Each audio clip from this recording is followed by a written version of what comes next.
Hey everybody, welcome to the Checkup with Dr. Chanda. So I am so excited to be here with you all. And I have a special guest here with me, my friend, Phillip Roundtree. So he is actually backstage combing his beard right now, but we're going to bring him out in a second. I see him laughing backstage, but so Phil is absolutely no stranger to our show. And so again, today we're going to be talking about some really deep stuff. So I figured that Phil will be the best person to talk about it with me today. Again, I appreciate you for joining me today on the Checkup on this Good Friday. So do me a favor and share this live. Continue to share. I see the numbers going up. We want to get the numbers a little bit further up. So continue to share. In the meantime, y'all, you guys know how we start, and I haven't had a show in a good 2 weeks now, so I miss checking in with you guys. So I want to see how you're doing. Let me know. Put your comments in the comment section. Put your emotions in the comment section. Put your emojis in the comment section. Let me know how you are feeling. I want to know. We know that this is a skill that builds up emotional awareness and our emotional identification abilities. How can we know what exactly we're feeling, what we're experiencing, if we're not able to label it, right? So we want to make sure we have those skills intact. So go ahead and put it in the comments section, and I'll be checking that out later. In the meantime, continue to share this live so we can get some more viewers in, because we have a hot topic today, y'all. A very hot topic. I'll let you guys know what it is later. But first things first, I have a question for y'all. You guys know we like to start with trivia. Are y'all ready? Okay, so today's trivia question is, what is one coping skill for anxiety? So those of you who have been faithful watchers of the Checkup with Dr. Chanda, our last show, we had on a special guest who talked about some various things that we can do related to anxiety. So I want to know if you guys were paying attention. So let me know in the comment section, what are some coping strategies that you can utilize for anxiety? Let me know. So let me go ahead and check the comments to see. Go ahead and put y'all's comments in there. I'll check back later. So deep breathing. Absolutely, Natalie. I love it. Natalie Nicole got one. Absolutely. Love it. Love it. Okay. Deep breathing. Go ahead, Maria Helm. Awesome. So keep rolling them in. Keep rolling them in. In the meantime, you guys can continue to share this live. So we're going to go ahead and get started with our show topic. So today's show, we are talking about blue crimes and Black minds, right? And so over the past summer, it was very hard for us as we went to the streets to protest for our good brother, George Floyd. And over the past week, it's been really hard for us because we've been watching, a lot of us have been watching the Derek Chauvin murder case unfold right before our eyes. And so for a lot of people, this brought about many emotions. Many people may have experienced anger. Many people may have experienced anxiety.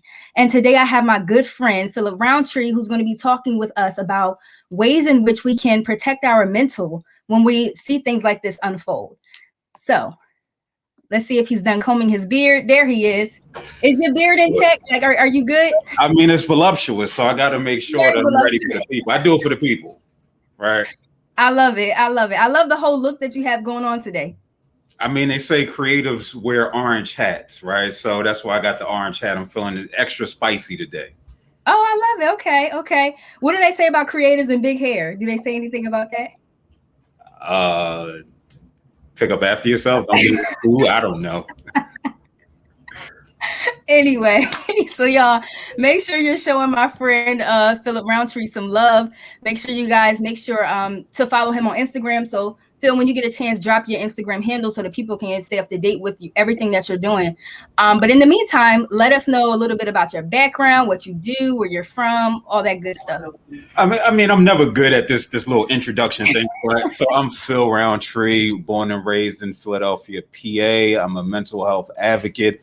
I got about 3 or 4 degrees. The degree I'm working on now is a doctorate in social work, so I can be the Black Dr. Phil, because y'all know that white man. You know what I mean? I don't acknowledge it, but y'all do, right? So I could be the Black Dr. Phil. Again, I'm just passionate about Black folk and this journey towards Black liberation. So that's a little bit about me. I love it. I love it, because we can't necessarily have the conversations without conversations about Black mental health without talking about Black liberation, because that's the goal, right? Word. Absolutely. Love it, Phil. I can't wait till I can call you Dr. Phil. But in the meantime, again, I appreciate you for joining me on this live. So, listen, we're going to get into this Derek Chauvin murder case and how we can protect ourselves and our mental health in this whole process. But before that, while I was getting ready for this show, I recognized on TV that there's something major happening on the Capitol again. Right. Yeah. So apparently, and so you saw the article, apparently there was the Capitol's on lockdown again. And so somebody apparently hit two police officers with the car. How are you feeling? Well, I just want to check in with you emotionally. I'm good. Okay. like I'm good, man. Listen, when these things happen, I didn't know about this until you just told me, right? Uh-huh. And the first thing that popped in my head, I mean, we family here, and I just talk how I talk. Go I ahead. was like, oh, white people wilding again, right? That was my initial response to you. Then I went and read about it. It says that the person drove their car. They rammed something, either a car or tried to ram the officers. They got out their car. They had a knife and they were shot dead. And subsequently, an officer also died. And that's unfortunate, right? Anytime somebody loses their life, for somebody to have the I don't want to say the audacity, right? But hey, the audacity to drive and with a knife, with a weapon, and get out to try to attack somebody. Clearly, there's some underlying mental health issues there. I don't want to speculate. And I know when, especially if there's a white person, we're not supposed to say, give them that mental health bail, right? Shoot them that mental health bail where something is happening. But clearly, we know what takes place at Capitol Hill. There's been incidents. This isn't the first incident somebody been killed for driving near Capitol Hill, right? I remember some years ago, a woman, she made the wrong turn, right? And she tried to get away and she ended up getting shot dead. So, we know that if you're going down there and you have some type of malicious intent, 99.9% of the time, you're not going to make it back out of that. Right. And that 0.1% was what we saw January 6th, right? Where all them white folk, they had a big powwow at their man's, their man's and location. went home right after. And went home. And so it's just unfortunate, right? Yeah. We'll wait for more details to come out.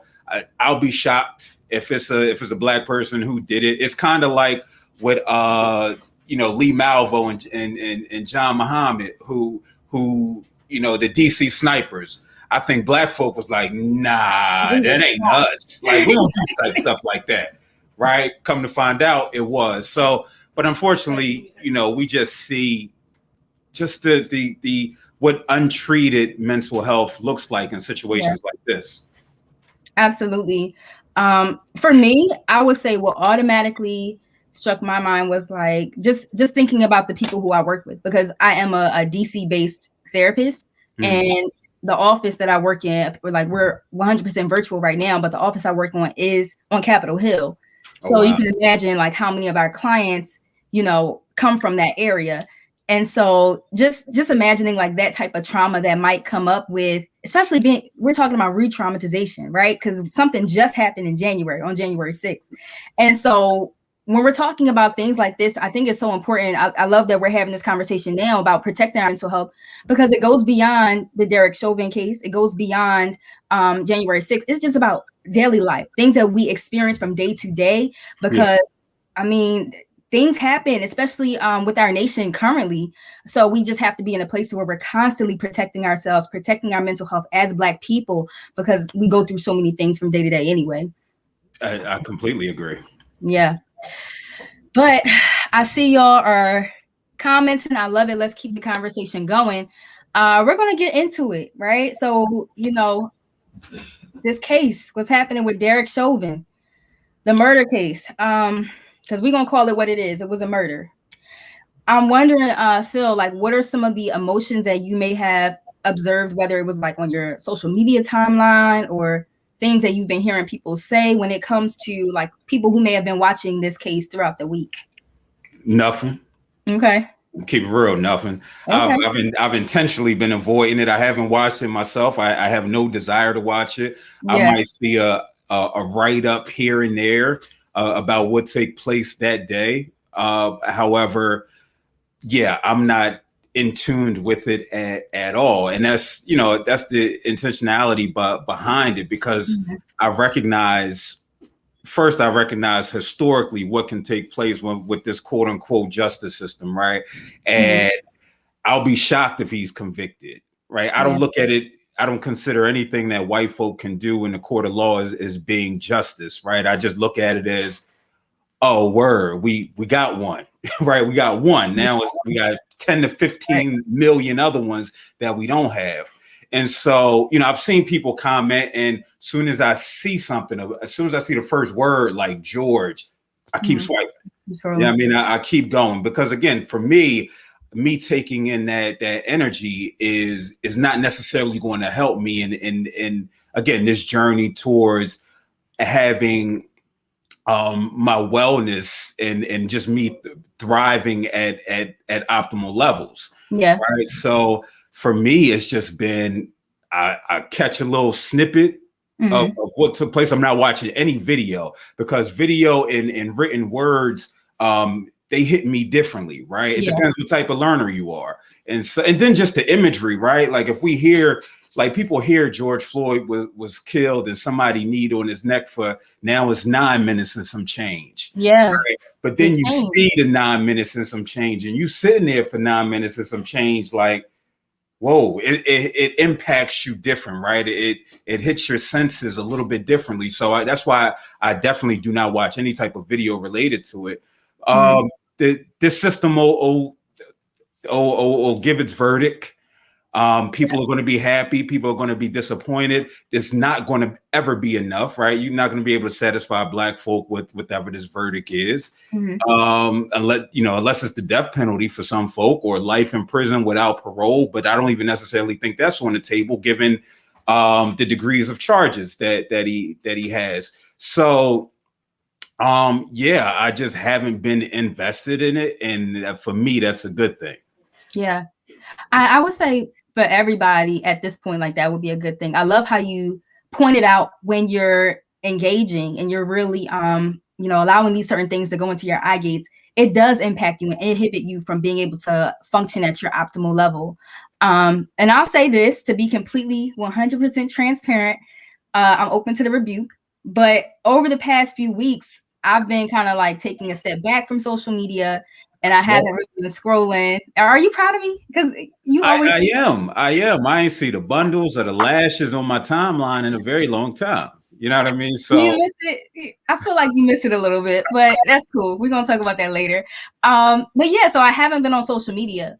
But I knew that this case was coming up. So I watched it the first day from like in between clients, like throughout the day, and I haven't taken my own advice. I'm a firm believer in not re-traumatizing yourself. If you know that you're seeing, if you know like there's going to be a Black body on TV, you're going to witness the killing of an or any Black person on TV, that's traumatizing to Black people, right? And so I didn't take my own advice. I wanted to stay up to date because I unplugged from social media. And I found that like after that day, I was so, oh my goodness, I was so emotional. Like I was on like 10, like everything was just, and I'm trying to figure out like, why are my emotions so everywhere today? And it took a while for me to connect the two, like just engaging in that case and how it necessarily impacted my emotions. And I think one thing that we just have to continue to reinforce, especially with our listeners, there's no way that we can watch something like that and not be emotionally impacted. There is absolutely no way we can watch one of our brothers and sisters being murdered on TV and not be impacted by that. Like that's going to bring about a whole slew of emotions for us, right? It's inevitable. And if we're talking about it from a biological standpoint, like of course we're talking about trauma, but when an individual or a group of people collectively has a history of trauma, such as, i.e. slavery, that enslaved period, and we continue to re-traumatize ourselves by watching like instances of racism and discrimination on TV, that's going to continue to be activated from a traumatic level, on a biological level. And so again, that's why it's so important to make sure we're taking care of ourselves. But what were you going to say? No, listen, I completely agree. I mean, by watching these, the destruction of a black body, or just hearing, even if you didn't watch the video, right? Just hearing his lawyers and the disparaging remarks made about George Floyd and Yes, addiction and all of these things, painting him out to be a person not worthy of living, honestly. And right. that's how they're portraying him. That's frustrating. That's disheartening. And so yes, that Yeah. can definitely impact you physically, mentally, spiritually, and emotionally. Conversely, if you're watching it and you cool, that's also problematic, right? Because you've been Mhm. Stay desensitized there. from the historical violence that's been inflicted upon black folk. You're taking in so much negativity on a daily Wow. basis, so that's not healthy either, right? To be able to see something and just keep scrolling, or to watch it Reaction. and view it for entertainment value. I watch First 48, right? It's we all got our things that we don't, we all fall short of the glory of God. Ain't that what y'all church folks say? You know what I mean? And so I watch First 48 and I see these black bodies and I'm looking at it just like, oh, okay. But I recognize this isn't healthy, right? That's not healthy. I should feel something Yeah. from it, right? And if you don't, we have to, think about, wow, how have we been impacted by imagery, by media, by so many other factors that is impacting how we're showing up in this moment. Yeah. Yeah. Well, it's that process of desensitization, right? Yeah, So if I'm exposed to or fear-provoking stimuli over a number of times, eventually I'm going to get desensitized to it. It's not going to impact me the same level. yeah, In a lot of ways, that like you said, that's not healthy. And the fact that I love how you brought up, like, even if you're watching it and you're not impacted by it, that's a problem in itself as well. Because there should be some level of emotion there, but why take yourself there? yeah. And I had another thought that came up when you were talking, because you said something really important. But either way, we're gonna keep going. Again, going back to the case regarding, that's what it was. So the Derek Chauvin case. Me personally, when I watched it that one day, that first day, I already was prepared for them to paint George Floyd as this person who didn't deserve to live. He reportedly was doing drugs, or they found drugs in his system. I was prepared for that. What I wasn't prepared for was this whole angry black man stereotype that they tried to paint the bystander, who played a pivotal role in recording the incident and kind of calling out Derek Chauvin during the incident and just letting him know, like, his procedures, what he was doing was absolutely wrong. When in fact, first of all, historically, there's of course, like in America, black men are constantly being associated with being angry. And so we know that whole rhetoric is dangerous. And the fact that they tried to take his attempt at saving somebody else's life as him being that angry person and somewhat blaming him for the death of George Floyd, I would say, I think that's the thing that probably took me over the edge. Yeah, no, listen, I mean, you're talking about, the angry black man, the angry black woman trope that's Yeah. always so prevalent. I mean, look no further than me, right? I'm 6 foot, I'm 250 pounds, I'm built like an Adonis, right? And so, I'm bearded. And so no matter what situation I go in, I'm viewed as a possible threat, right? Yeah. And for a period of time, me recognizing that, you go out of your way to shrink, right? You go out of your way to Absolutely. shrink yourselves. You got to be extra nice, and extra smile, and you can't necessarily have a bad day or have a moment where you're in your feelings and you stone the face because somebody's going to say, "What's wrong with you?" Right? Mm-hmm. You look angry, you look mad, when it's just like, no, I'm just present, may or may not be in a mood, right? But it's just with that, how we're viewed through the eyes of white supremacy, Yes. right? And so we saw that with the little sister who was arrested in what part, in Rochester, New York, right? And he Mm-hmm. told her she was about 14, and they told her, "You're acting like a child." And she said, "I am a child."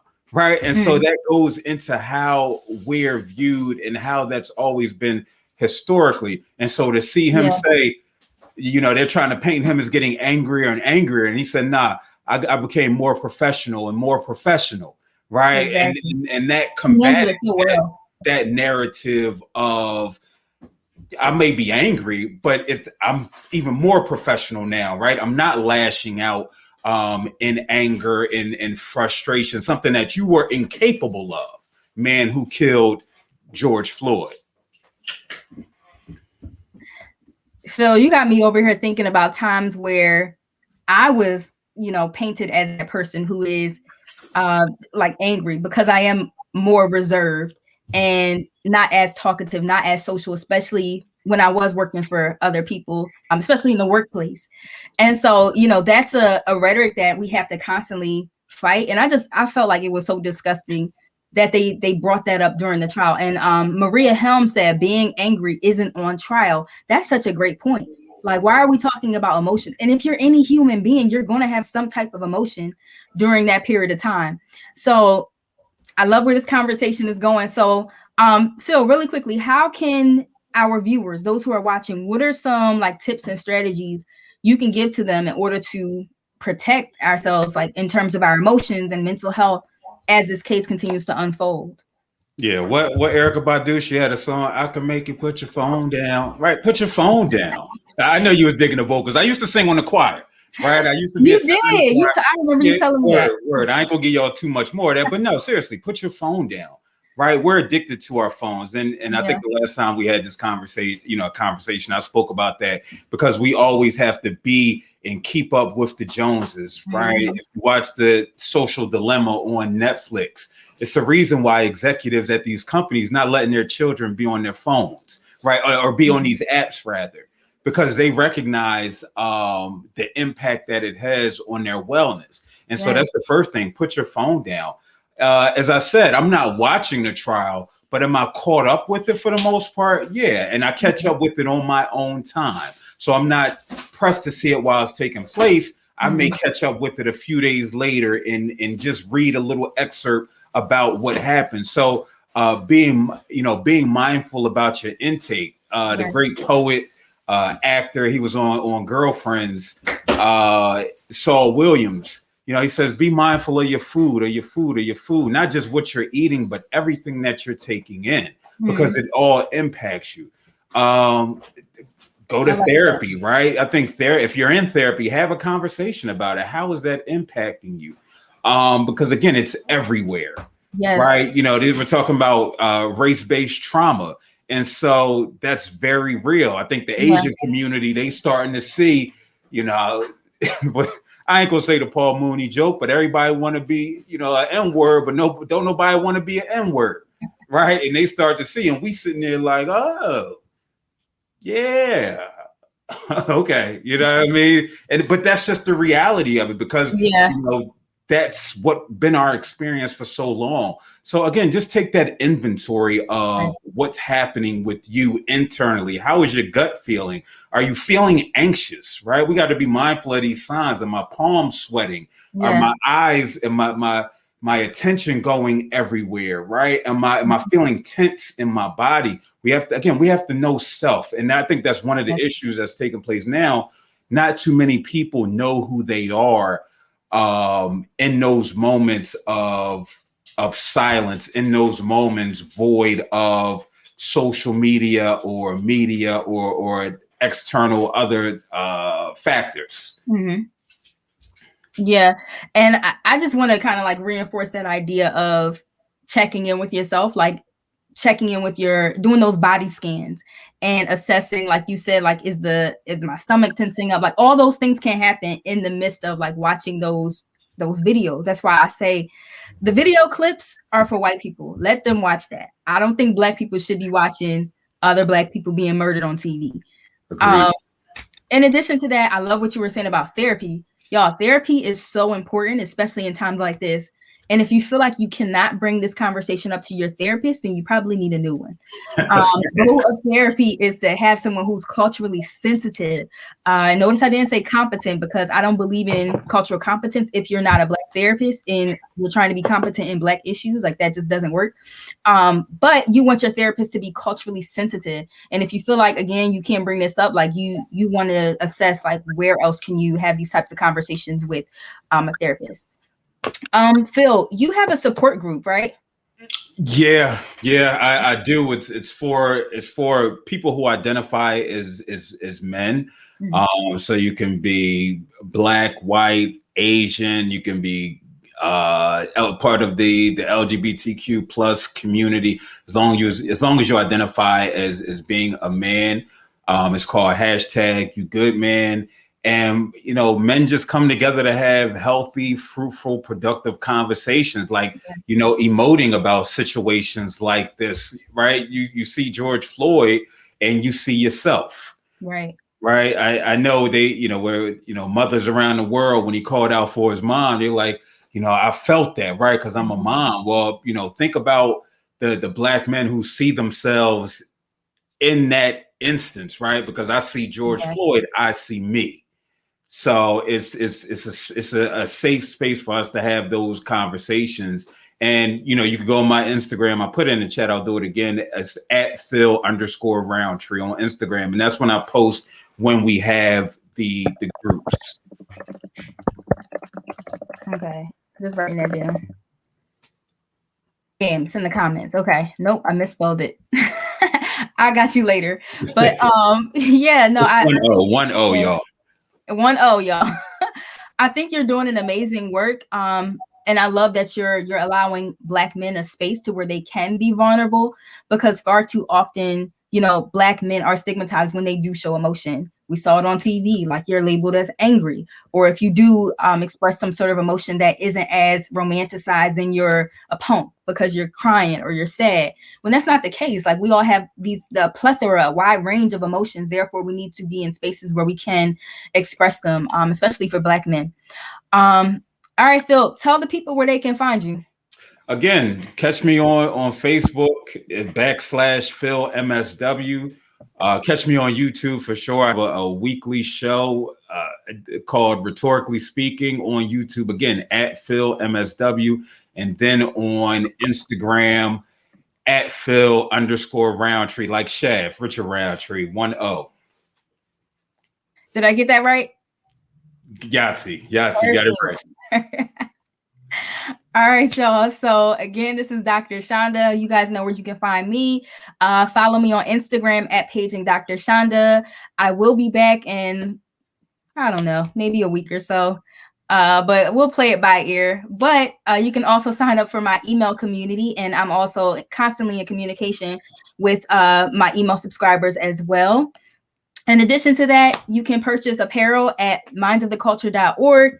My hoodie today says we have PTSD too. And I think it's really befitting for this conversation that we're having. Phil, you have some apparel that you're selling as well, right? Oh yeah, no doubt. I got This is what anxiety got. It's a little flicked. I don't know if you can see it, but this is what anxiety looks like. Black healing matters, which it certainly does, and this is what depression looks like. It's not a shirt for everybody, right? But it is a shirt for everybody. Just because I'm somebody who lives with depression and anxiety, and so when people look at me, that's not the first thing that they think of, right? Because we don't when we see people, we don't necessarily see what's taking place inside and what's taking place. And so, yeah, you can go on my website, www.quadify, that's Q as in quail, UAD as in dog, EFY, LLC.net, or you could click the link tree in my Instagram bio, again, at Phil_Roundtree. Yes, I'll put that in the comment section later. It's hard being the producer, the host, everything. We do what we gotta do, man. Right, exactly. But I got you though. Listen, Phil, I love everything that you're doing. You had said something so profound. You said when people saw George Floyd, they were thinking like that could be me. So I'm just gonna end this live by saying I am George Floyd. You guys are George Floyd. That is our brother. So we're going to continue to uplift his family so that, they are comforted at this time, because I can imagine how hard that is.